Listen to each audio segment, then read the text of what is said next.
You are listening to Sunday with Sonali. Sunday. प्यार देखो हुआ है क्या? आजकल तो जनरेशन कहती है ये वाइब्स है भाई, पर शादी के बाद सब कुछ बदल गया, पुराना कुछ नहीं रहा. This show is all about love, romance, sex, relationship, and sometimes is beyond that. Sunday with Sonali. Sunday with Sonali, season 2. This podcast series is powered by Jhansi Rani Square, Nagpur. and produced by Voice Villa Studios. Sunday with Sonali. Sunday with Sonali, season 2.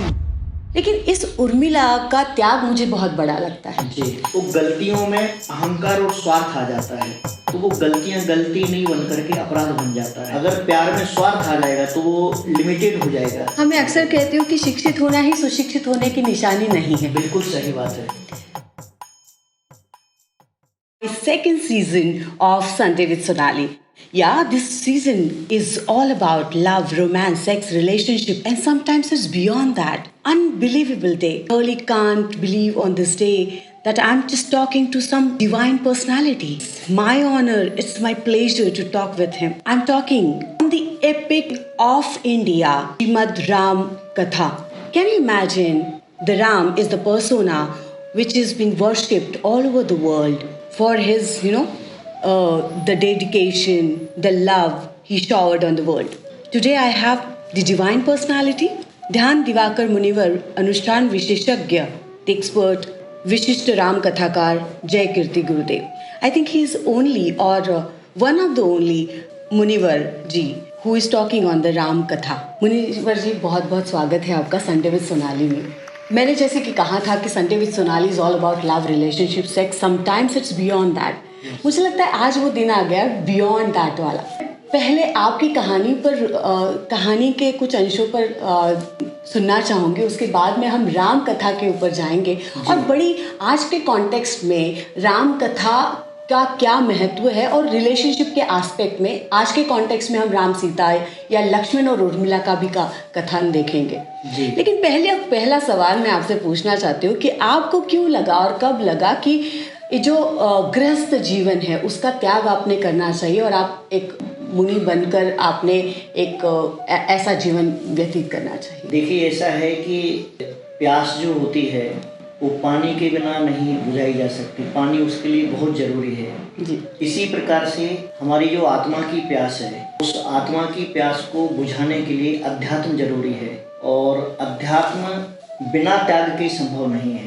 त्याग जब किया जाता है तो वो बहुत बड़ी हमारी आत्मा की रिक्वायरमेंट है. हम जब त्याग करेंगे तब हम आत्मा के निकट जाएंगे. उस कॉन्सेप्ट को लेकर के हमने इस गृहस्थ जीवन को त्यागा है. मैं क्या आपसे पूछ सकती हूँ कि आपके पेरेंट्स या आपके घर में, आपके फैमिली में इस तरह की कोई व्यक्ति थे कि मतलब इससे पहले आपके पहले कोई था? हमारे घर परिवार में और पूर्वजों में जी कभी इस मार्ग पर नहीं चले. इसकी शुरुआत ही मैंने की है. तो आपको क्यों और कैसा लगा कि मुझे गृहस्थ जीवन का त्याग करना है? आध्यात्म तो ये था, लेकिन कब वो एक पॉइंट होता है, टाइम होता है, उस वक्त हमें लगता है कि नहीं, ये मेरे लिए नहीं है, ये मार्ग मेरे लिए बना है. मैंने उस पर चिंतन किया, विचार किया कि छोटे से छोटा क्लर्क हो, चाहे राष्ट्रपति हो जी, चाहे कोई बड़ा गवर्नमेंट ऑफिसर हो, बिजनेसमैन हो, कोई भी व्यक्ति हो संसार में, उसका जन्म होता है, फिर वो बड़ा होता है, कोई पढ़ा लिखा होता है, कोई अनपढ़ होता है, और उसके बाद में कोई कम पैसे कमाता है, कोई ज़्यादा कमाता है, किसी का नाम ज़्यादा होता है, किसी का कम होता है, किसी के 2 बच्चे, किसी के 4 बच्चे. फिर वो बड़ा होता है और दुनियादारी को संभालता हुआ बूढ़ा हो जाता है, उस संसार से विदा हो जाता है. ये सिंपल थ्योरी है सभी के जीवन की जी. इसके अलावा ऐसा कौन सा जीवन है जो इन सबसे हटके है? ये तो नॉर्मल लाइफ है. इसमें एब नॉर्मल क्या है या स्पेशल क्या है? तो वो एक ही जीवन बचता है, वो है त्याग का, संयम का, और एक जो साधु का जीवन होता है वो इन सबसे अलग है. आपको याद है कितने साल के थे जब ये सारा ज्ञान आपने प्राप्त कर लिया था और इस मार्ग पर पथन करने का आपने सोचा था? मेरे लिए लगभग 5 अप्रैल 97 को मैंने अपने घर को छोड़ा. साल के थे, याद है आपको? नहीं, मैं तो पहले भी 18 का था, आज भी 18 का, आगे भी 18 का ही रहूँगा. क्या बात है, इससे तो बेहतर बात मैंने आज तक नहीं सुनी है. मुझे you are young at heart and मुझे लगता है कि आप सिर्फ रिवॉल्यूशनरी भी है, मतलब एक बिल्कुल। त्यागी, संयमशील, क्रांतिकारी भी है। बिल्कुल। क्योंकि ये क्रांति की ज्वाला तो आपके मन में पहले से ही धधक रही थी।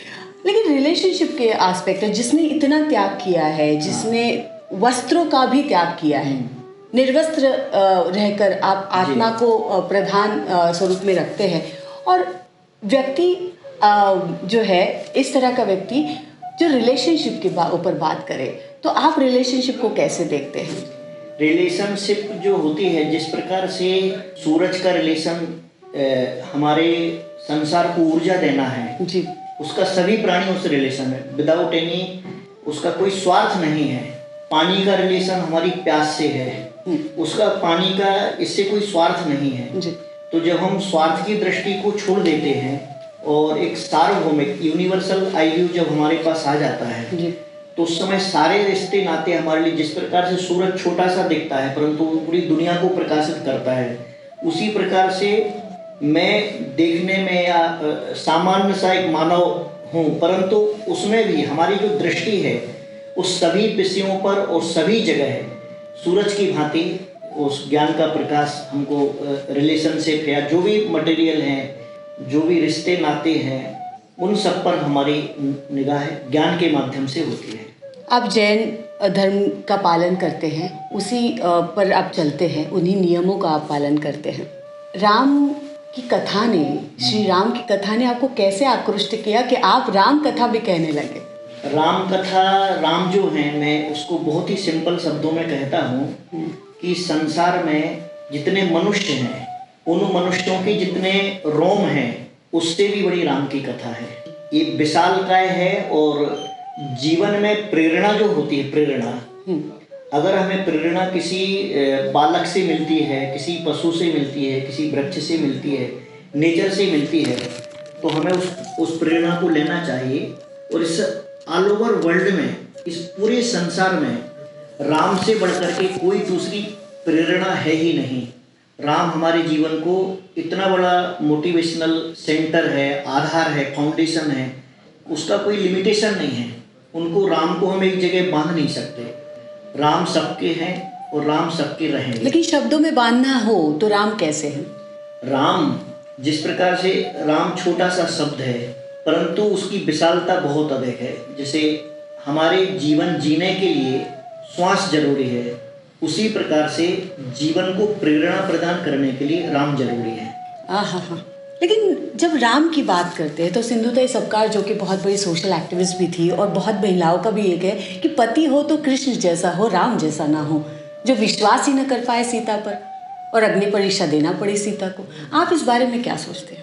वक्त और परिस्थितियां जो होती हैं, बड़े लोग जो होते हैं, राम हमारे हमसे बड़े हैं, राम हमारे आदर्श हैं, तो उन्होंने जो भी किया है उन परिस्थितियों को समझ करके, सोच करके उन्होंने डिसीजन लिए। और उन्होंने अगर वो डिसीजन नहीं लिए होते तो हो सकता था कि राम हमारे हीरो नहीं होते। अगर उन्होंने सीता की परीक्षा नहीं ली होती या जो घटनाएं हुई हैं, देखो प्रेम देना बहुत अच्छी चीज है जी, परंतु प्रेम के साथ में अगर अनुशासन है तो सोने पे सुहागा हो जाता है। तो राम ने प्रेम तो दिया है, अगर प्रेम नहीं होता सीता के प्रति या उनके लिए तो वापस क्यों बुलाते? एक बार छोड़ दिया तो छोड़ दिया, वापस बुलाने का मतलब था दिल में कहीं उनके प्रेम है। और संपूर्ण रामायण का रचना ही राम सीता के लिए हुई है। हाँ, मतलब लंका से सीता को लेकर आने का जो प्रवास है, जो जर्नी है, वही जो सफर है, वही रामायण है सही हित में। बिल्कुल। लेकिन अगर राम और सीता जी की कहानियों के और इनके इंटीमेट रिलेशनशिप की बात करें तो क्या ऐसी 5 बातें हैं जो आपको बड़ी अच्छी लगती है और जो आपको प्रभावित करती है, और आप हर किसी को जो गृहस्थ जीवन का ये कर रहे हैं, एग्जीक्यूट कर रहे हैं, गृहस्थ जीवन में है, ऐसे लोगों को क्या ऐसी 5 बातें जो राम और सीता से हमें सीखनी चाहिए? सबसे पहली चीज ये है कि उन दोनों का जो चारित्र है, उनका कैरेक्टर है, उसमें आसक्ति नहीं है। आसक्ति यानी मैं तेरे बिना नहीं जी सकता, तू मेरे बिना नहीं जी सकता, ये जो होता है। और ये जब अगर अज्ञान के लेवल पर है तो इसमें क्या है कि कभी कोई व्यक्ति सुसाइड करता है, कभी कोई मरता है, कभी इस प्रकार की घटनाएं होती। परंतु अगर इसमें बुद्धिमानी है, प्रेम सच्चा कौन सा है? बुद्धिमानी है, प्रेम भी है, तो उसमें आसक्ति नहीं रहेगी, सबसे पहली चीज़ है। दूसरी ये है कि उसमें स्वार्थ नहीं एक दूसरे का। राम और सीता दोनों का स्वार्थ नहीं है, दोनों ही निस्वार्थी हैं, दोनों आपस में जुड़े हुए हैं, फिर भी उनका स्वार्थ नहीं है। हम स्वार्थ के लिए हमारे रिश्ते नातों को दरकिनार कर देते हैं या उनको छोड़ देते या फिर अन्य प्रकार की समस्याएं खड़ी होती, स्वार्थ नहीं उनका। तीसरी वस्तु ये है कि उन्होंने उनकी मर्यादा का दोनों ने ध्यान रखा है अपने अपने लेवल पर। उन्होंने अपनी मर्यादा को नहीं छोड़ा है, ना राम ने अपनी मर्यादा को छोड़ा है और ना सीता ने अपनी मर्यादा को छोड़ा है।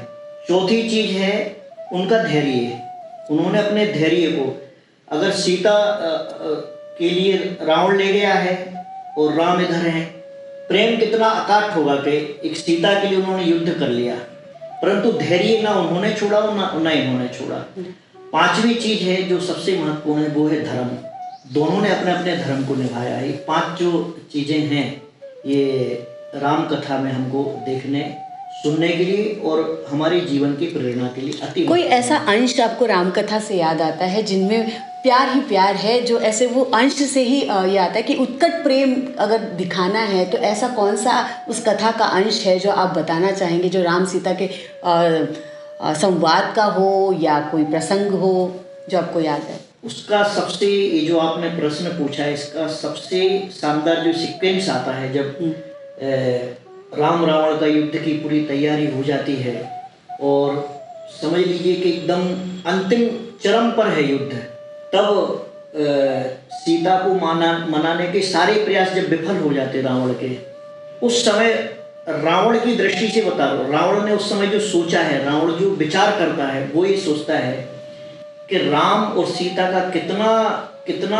उत्कृष्ट प्रेम है इनका, कि जिसके लिए मेरी 3 लोक की जो आधे माने 3 खंड की संपत्ति का मैं साम्राज्याधिपति हूँ और इसका पति राम वन में है, फिर भी इसको मैं लुभा नहीं पाया। इससे बड़ा प्रेम और कोई नहीं हो सकता। ये उनके प्रेम को प्रदर्शित करने के लिए बहुत अच्छा वहाँ पर एक घटना, एक टर्निंग पॉइंट है, उस सीखने वाली वो एक घटना है कि कितना प्रेम होगा इनमें आपस में। वो रावण सोचता है इस बात को, उनमें राम और सीता में तो था, परंतु जो रावण लेके गया था वो उसने इस बात को कहा है।